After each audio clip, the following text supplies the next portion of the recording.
Hey guys, this is Mel, and I am back to talk about The Flash. 3 episodes this time. Episode 613, titled Grodd Friended Me, which premiered February 25th, 2020. Episode 614, titled The Death of the Speed Force, which premiered March 10th, 2020. And then also 615, titled The Exorcism of Nash, which premiered March 17th, 2020. Just saying it now, I am not going to be doing a video for 611 or 612 just because I watched those 2 episodes 2 months ago when they first aired, as opposed to these 3 episodes. I just watched them today on April 7th, or technically April 6th. It's 2 a.m. April 7th for me that I'm recording right now. So I'm going to talk about 13, 14, and 15 just because they're still fresh in my head. And I would include 11 and 12, but my notes were not as informative for me, and I don't really have the patience or time to rewatch those 2 episodes in particular again to get more into it. So I just want to talk about these 3. So huge spoiler alert. If you haven't seen the episodes already, please go do so first. Then come back and see what I have to say about the episode. I was able to watch them on Netflix since I got delayed from school, which is why I didn't originally watch them when they first aired. Because of the pandemic right now, I have my time, and also it's between semesters right now for me, so I figure why not do a video expressing my thoughts, because I think these 3 were a lot more better. I came away from them a lot better than how I remember feeling after I watched 11 and 12. So I'll just leave it at that. So I'll try to do this video in 30 minutes, 10 for each video, hopefully. I'll try to minimize and just keep it down to the main points because I'm covering 3 different episodes. But hopefully the same headings you'll notice are still the same. So first off, I'll go with each heading, and then I'll break down each episode and then continue with the next heading afterwards. So timeline-wise, I'm not actually particularly sure how long it's been because, again, I binge-watched the episode, so the timing is a little different for me, though. But in 614, though, Iris specifically stated that she has been in the Mirrorverse for a few weeks now, which she was first put in at the end of 611, and she's made aware where she is in 612. And as you know, 611 took place around Valentine's Day. So that's the only indicator that I know that it's at least been a few weeks between episode 12 and episode 14. And then I'm assuming between 13, 14, 15, it's roughly either a few days or at least a week between events. So there is that. With the villains of the episodes, though, 13, I'm going to say Gorilla Grodd, technically, because he came in on an opposing front. But then you have Solivar, who is the enemy within Gorilla Grodd's mindscape. So there is that. 614's villain, Turtle 2.0, which is our Russian meta who Cisco had been tracking back to Central City.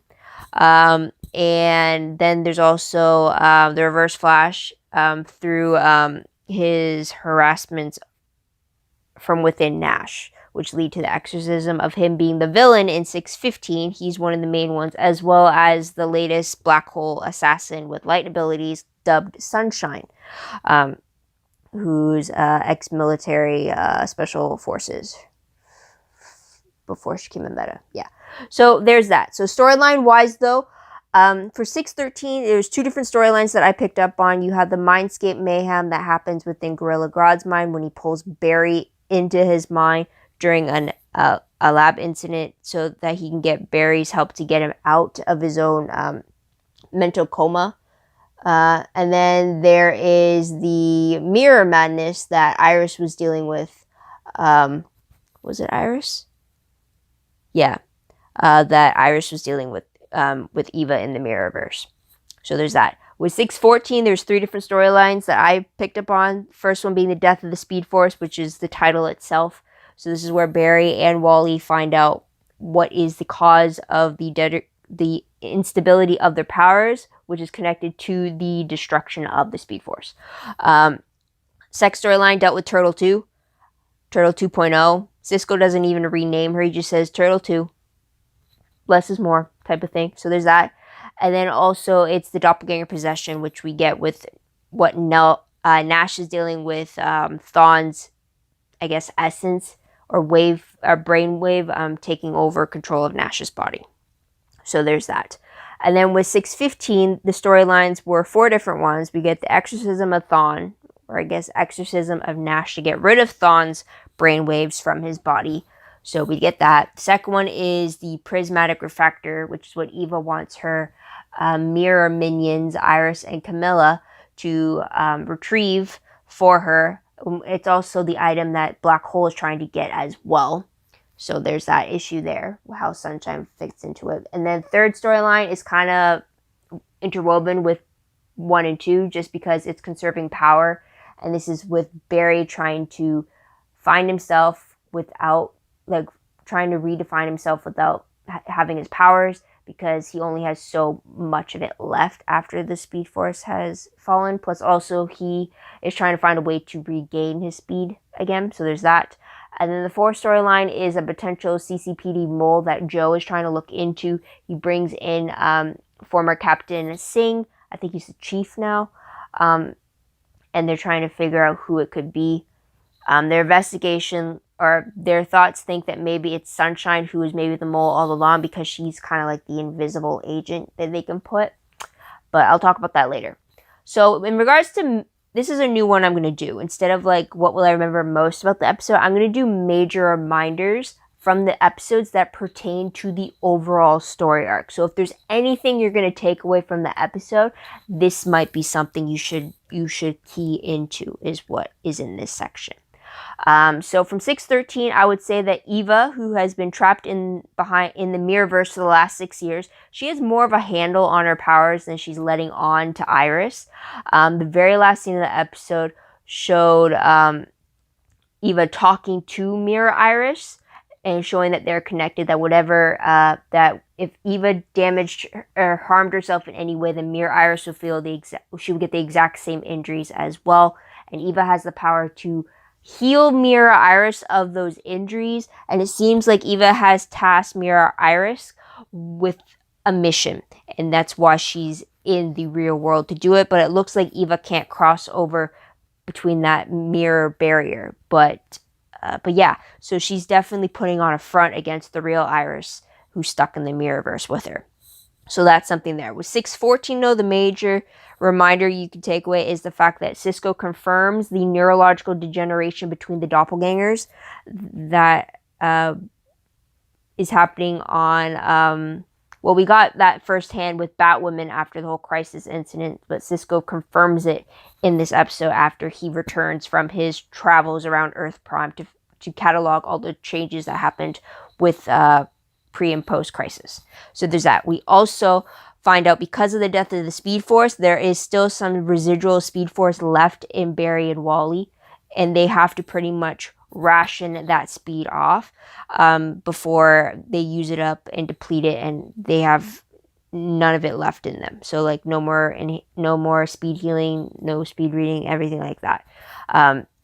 So there is that. We end the episode with Wally actually leaving to go on his next Peace Corps project, with the belief that he's got to ration the speed. He's taking the slow route for things now, but it's definitely, he's in a different position than when he came into it, but he's still keeping his zen about it. So there's that. With 615, though, the takeaway I would say is the fact that Team Flash plans to use Nora's journal to help them create their own artificial Speed Force, since Thawne did teach Nora how to create the negative Speed Force. So they're hoping that they are hoping that her journal will help them create their own version of the Speed Force so that Barry can get his powers back. So I'm assuming that once they do that, they'll be able to share the knowledge with Wally so he can be a speedster again as well. So that is something there. Also as well, we learned that Thawne essence, I guess, or his negative energy from his negative Speed Force was expelled from Nash's body, but the other Wellses, their brainwaves are still entangled with Nash's brainwaves. So he's still going to be hearing those doppelganger voices. He's still going to see the doppelganger visions as well. We've already seen him have visits from Sherlock. We've seen him have visits from Harry from Earth 2.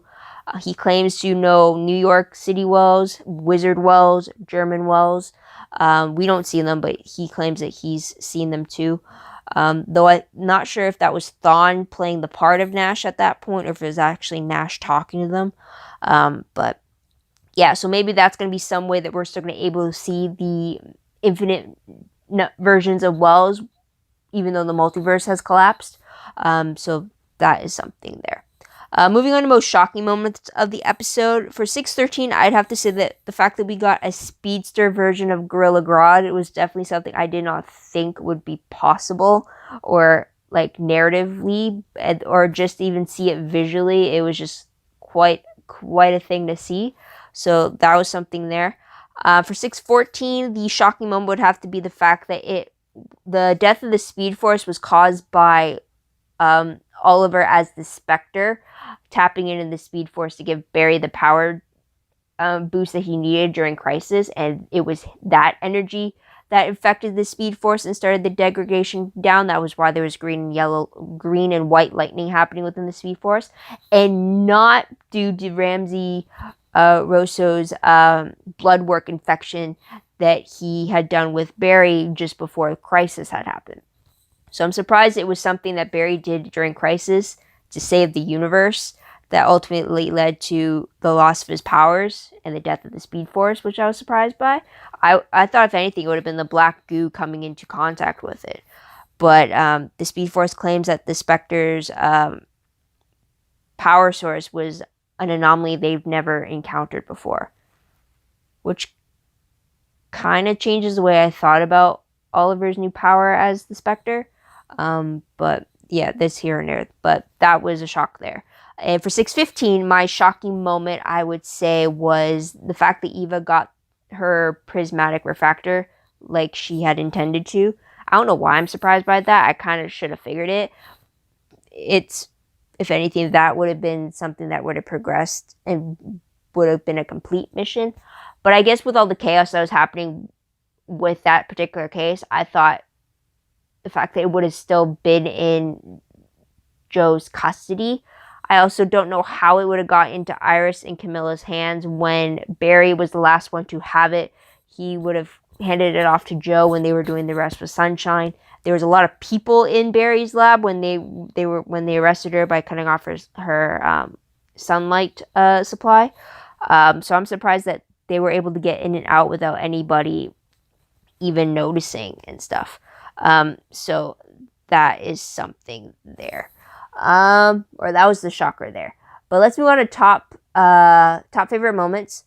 Try to list it to being the top favorite moment, but because this is gonna, no, I think I did it pretty okay.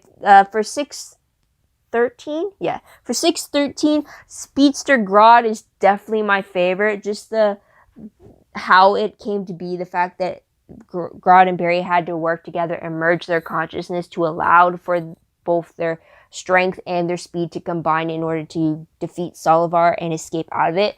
That was something I never thought I'd see. But it's also just graphically, it was just an interesting fight scene to begin with.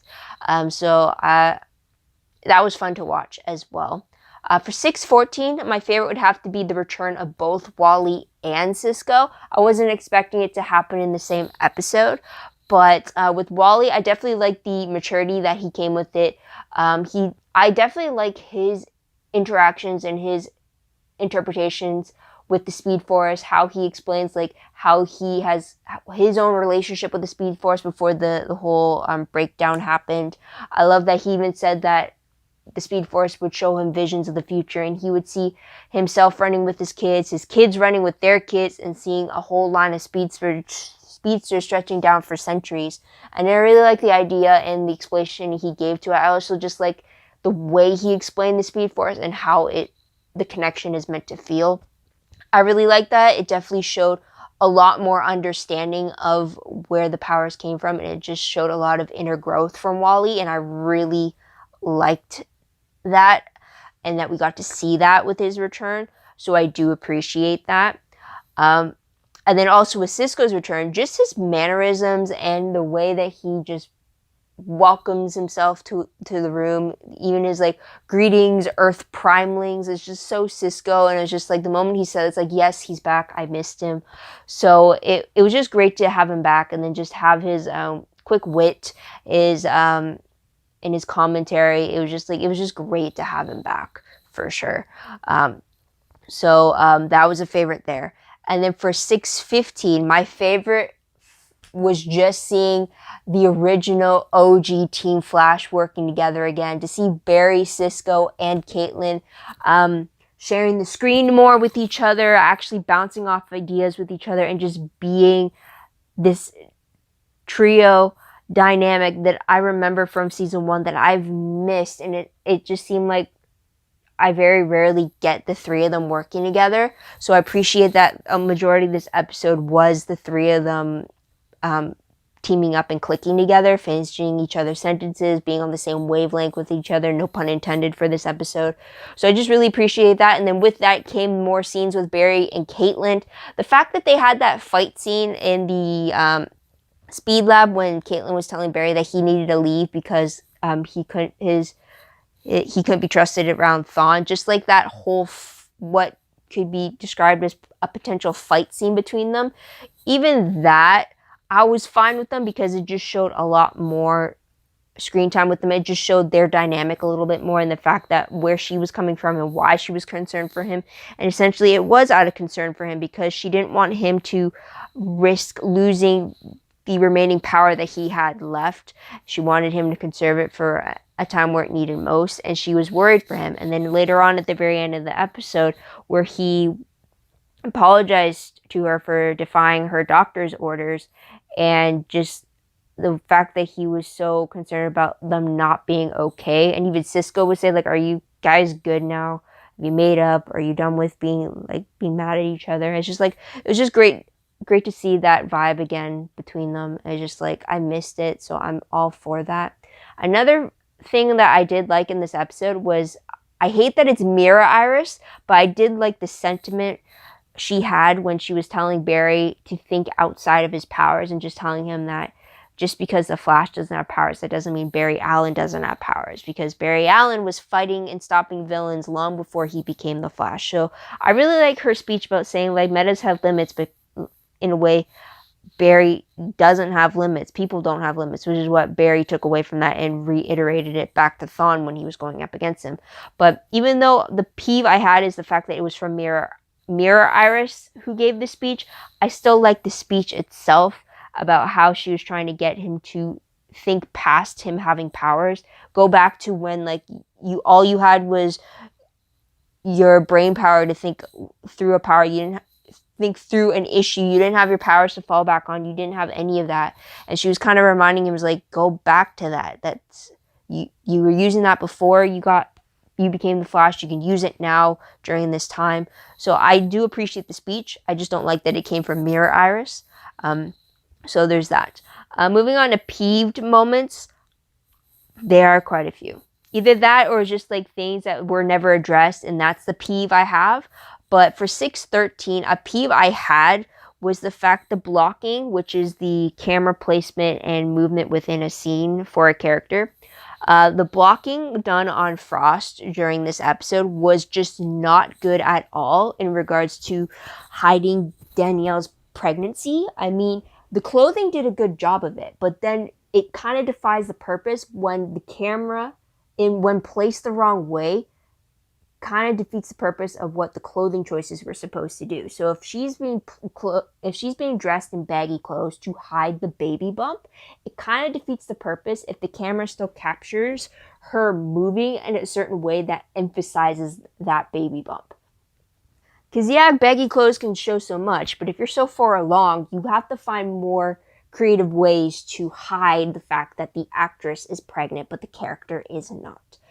So I just found it in this episode particularly. It was such a huge glaring thing. The clothing was good, but then I'd always see in different shots that it still captured her moving a certain way that it would show the bump a lot more. And I was just like, no, that's not how you do it.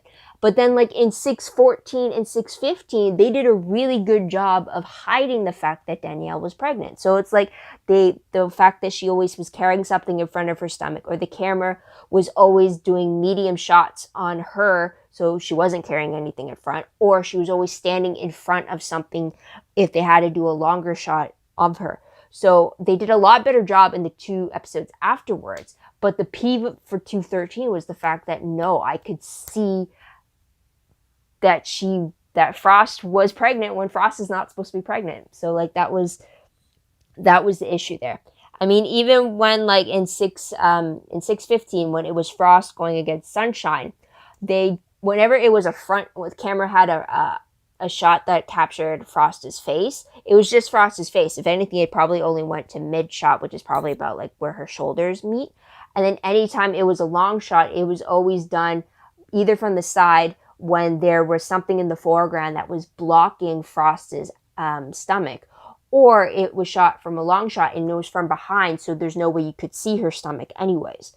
So like blocking in that way was done better, but it's just 613 is just like, no. It was just moments where it's like, I noticed that. It's like, nope, that does not fit. That does not work. So yeah, so I was a little disappointed because camera framing can do a lot, but you could get creative when trying to hide something like that. So that's something there. And I'm sorry, it's just that because I'm in film school, I've had some production classes. I'm no expert. I'm definitely not in the production program, but I know enough to know when and how you can place the camera to hide certain things. So that's just my 2 cents there. But so that you know why it's a source of peeve for me. Another peeve from the episode was the fact that Nash wasn't part of the Team Flash as much as he promised Cisco he would be during his absence. I just found that during all of Cisco's absence, Nash was just off doing his own thing, and he only came to Team Flash when he needed them to do something, when he told Cisco that he would hold down the fort while he was away on his trip. So just a minor peeve there. But from 614, the death of the Speed Force peeve I had was the fact, and it's still a peeve now that the episodes have things, but the fact that no one is clued in to the fact that Iris is being different, and yet Wally, who hasn't seen his sister in whoever knows how long, already sensed after one encounter we've seen of them together, or 2 encounters we've seen them together, that there's something off with her. Enough that he's telling their dad, look out for her, there's something off, just make sure she's okay. And it's only then that Joe started taking notice of the fact that, like, wait, she's acting a little differently, which we see in 615. But it just annoys me that the people that she would have spent every day with has not noticed a difference in Iris when there's an imposter in front of her. It had to take someone who doesn't see her every day to notice that there's something different. I would have thought it would have been the reverse. People who know you, who always see you every day and know you best, would be the ones that notice if something's off with you. And the people who don't see you often won't notice because they just don't know you as often. But I guess it's easier for someone who doesn't see you every day to notice a difference because they'll only remember what they last saw you as. I guess, I don't know, but it was just like an issue with me, the fact that still no one has caught on yet. Except for Joe, who's showing signs of seeing it in episode 615, which is the next episode. So I'll move on to that. A peeve that I had for 615 was the fact that Barry brought up the question as to why Thawne is still alive in Nash's brainwave mess when he was not a true Wells doppelganger to begin with. I was so happy when Barry brought that question up, but now it's a peeve because it was never truly answered. I'm still wondering, why was Thawne still able to put himself in the brainwave mess that is the Wells doppelgangers? I mean, Thawne was never a true Wells. He only took the identity of Wells to fool everybody. His genetics was not Wells. It wasn't like that. He can always change his, Wells always had the, I don't know how to say it. Thawne was always in his original body, and it was only him using a device from the future that allowed for him to change his physical appearance to everybody else. But he could always use the device to change it back to his original face, because genetically he would still be a speedster, and he wasn't a Wells. So I don't get how, and they still didn't answer it, but how was his consciousness able to get merged into Nash's body with all the other Wells doppelgangers? Like, it's a peeve that they didn't answer it. I was so happy when Barry brought it up, and then they just got sidetracked and they never answered the question. So I'm like, I need an answer. Like, I need it now, and I'll bring it up later. So that was a peeve there. And another peeve was the fact that Joe is now noticing something is off with Iris, only after Wally brought it up to him that there was something off. Keep an eye on her type of thing. When it's been weeks now that Mirror Iris has been in their presence. So it's like, does no one pay attention? Is everybody too... I don't know if it's because we as the audience are seeing every aspect for these characters, so like we know things that other characters don't know. But I'm wondering, like, if I was an actual character, or if, so like theoretically, if this were to happen in real life and one of my friends got replaced by an imposter, I'm wondering if I would theoretically notice if that was a difference or not. Like, would I? If I'm not expecting... Well, technically, I wouldn't be expecting that to be a possibility to begin with, but I don't know if they would be thinking possibility or not as well. So I'll leave it at that. But moving on to major tidbits. For 613, it was mentioned that Gideon calculated that there were 3.72 trillion changes due to crisis. Also, Gideon's voice is different. I don't know if she has any connection to the Gideon on Legends, so there's that.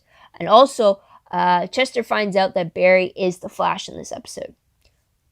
He actually plays a more prominent role in this episode. So there's that. 614, we have the confirmation that Atlantis exists.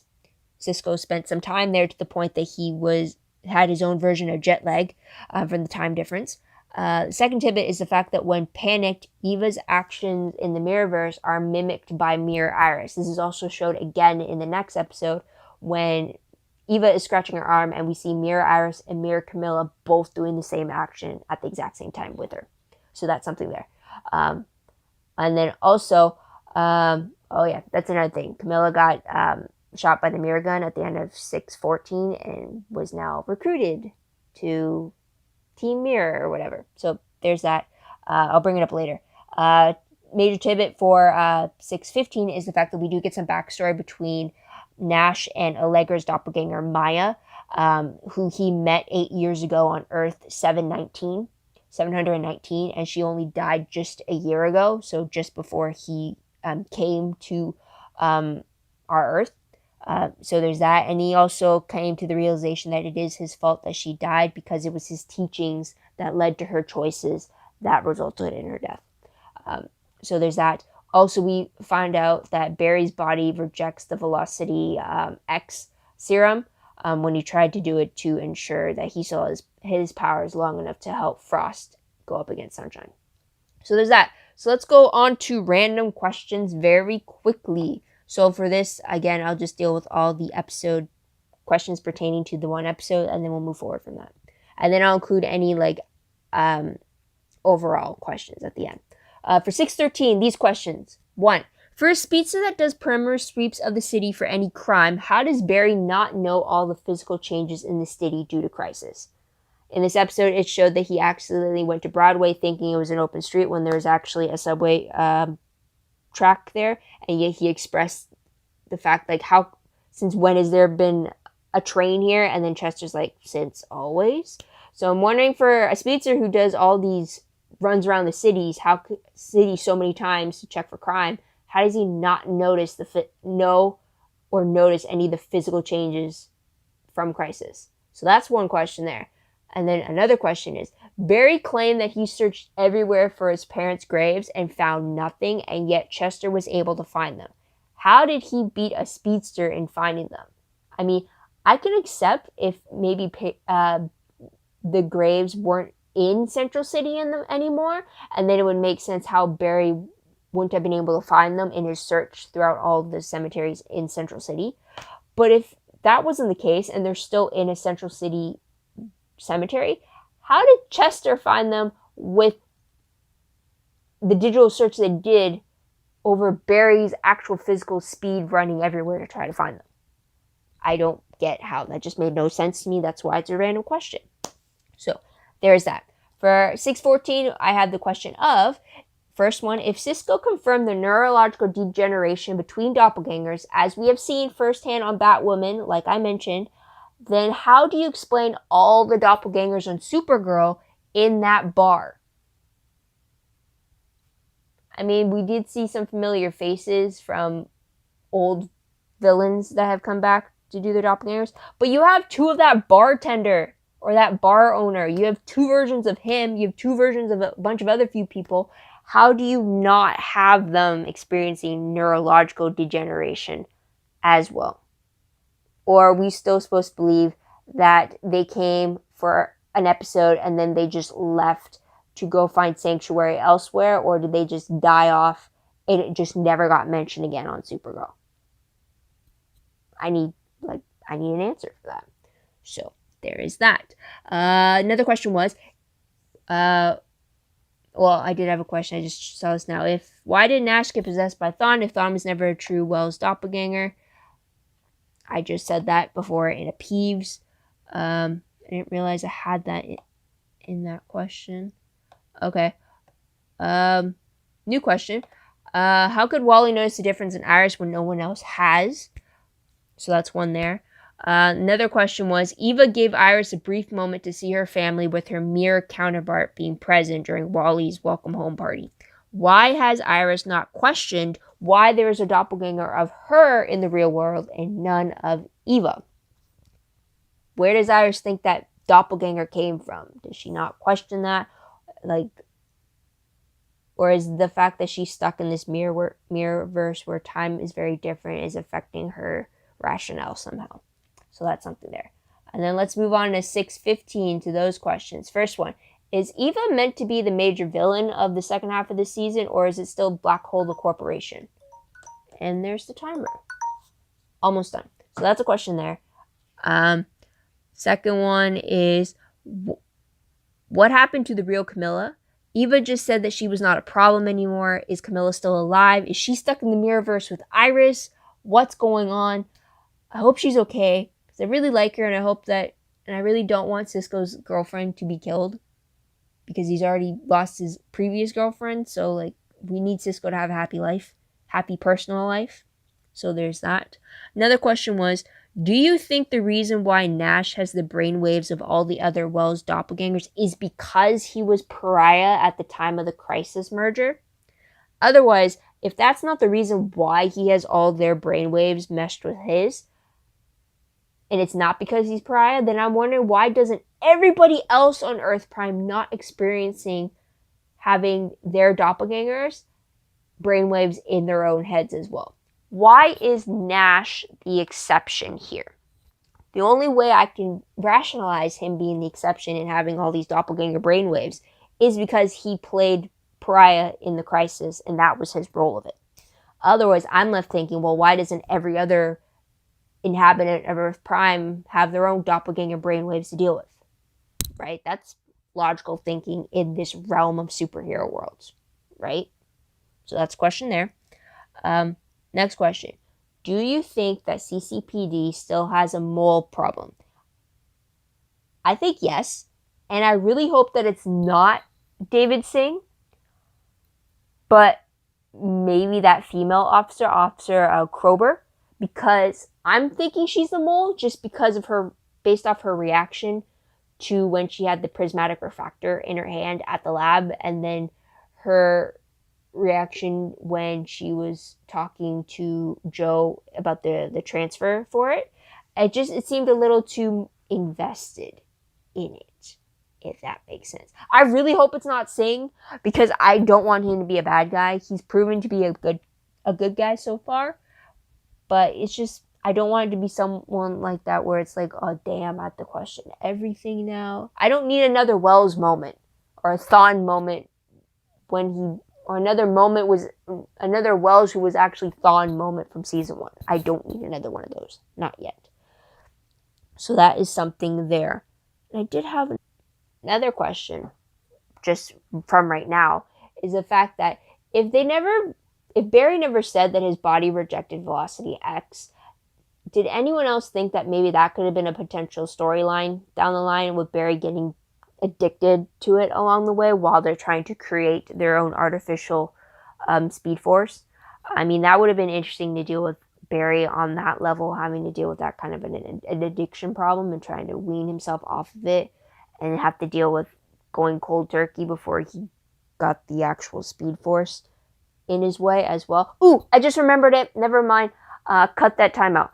But that was a question. But another question was, how did Frost get to Mercury Lab? Was it Mercury Lab? Yes? Yeah. How did Frost get to Mercury Lab if so fast as she did, if breaches and speed were not an option? Because mentioned earlier on in 610 that breaches no longer work because the fact that the multiverse doesn't exist anymore, which I still don't get because aren't the other DC shows existing on the other Earths? But anyways, we're still under the impression that breaches don't work because they believe that there is no multiverse anymore. So that's one. So how did she get there so fast where sunshine was still an issue? Because Barry didn't speed her over there because he wasn't supposed to. So that was the question I forgot earlier. So there's that. Now, my overarching question is the fact that, does anyone else feel like Ralph isn't showing up like a serious regular anymore? I mean, the last time he showed up was in 612 with the whole Sue Dearborn case, and then he just hasn't been in an episode since. I mean, like, I get it. He's off trying to find her as part of his 9-month-old missing persons case, but, like, no updates to the team, from the team about him. There's no, like, drop-ins, no phone calls, nothing. It's just, like, he's off the grid, and it's just, I find that a little upsetting, just because, like, he's still part of the team, but, yeah. So, that's about it, guys. What'd you guys think about... What'd you guys think about these 3 episodes? What did you guys like about them? What do you think will happen next? What do you think about the storylines they're building up on? Please let me know in the comments down below. I'd love to hear your own thoughts, theories, and opinions about all that stuff. Also, if you want, let me know what you thought about 611 and 612. I know I didn't do a video dedicated to it, but still be interested to hear what you have to say about those. But also, don't forget to like this video, subscribe to my channel, check out my other videos if you haven't done so already. If you want, check out my Tumblr page. Link for that is down below. I reblog promos, web clips, quotes, gifs, synopses, news, all that good stuff. All found in one place. Go check that out. I am behind on updating it. I hope to get back to it once I'm done posting these videos. So just be on the lookout for that. Also, WordPress account, link for that is down below. Anything I post online is connected to WordPress. It's a little more organized, a little more detailed, but still a work in progress once again as well. I do have to get back to that as well. I'm hoping I can do that in the next 2 weeks before my classes start back up again, remotely, or I should say online, digitally. I'm not in class physically in 2 weeks' time because of this pandemic. But that's where my attention will be once the 20th rolls around. But otherwise, guys, that is pretty much it. Thank you so much for tuning in. Thank you so much for your patience for this video. I truly appreciate you taking the time, even though I'm a little late on posting the video. But I have been keeping away from spoilers since these episodes did air before I could get to them. So these were my first genuine reactions and my thoughts to them as I compiled the notes shortly after I've watched the episodes from tonight. So yeah, but I hope you come back, see what I have to say about either the next episodes, or come up to check what I have to say about any other shows I talk about. I do plan to do a video that's based on a different topic, not per se to a certain show in itself, but I will be using the Arrowverse as an example if I do actually go through with the video. But be on the lookout for that as well. But otherwise, it's 3 a.m. for me right now, so I really got to go to sleep. So this is Mel. Wish you all a great day, great week wherever you are. Please be safe, please stay healthy, and please stay physically distant from each other during this pandemic. But that does not mean you have to be socially distant. Call up anybody, any of your loved ones, anyone, just to say hey, check in with them. You can still do that without actually being physically present with them. So just keep up with that, guys. The sooner we can really lock down on this this virus and bring it to a close, the sooner we can get back to what was our normal life before. So yeah, this is Mel. I really got to go to bed. So take care, guys. Bye.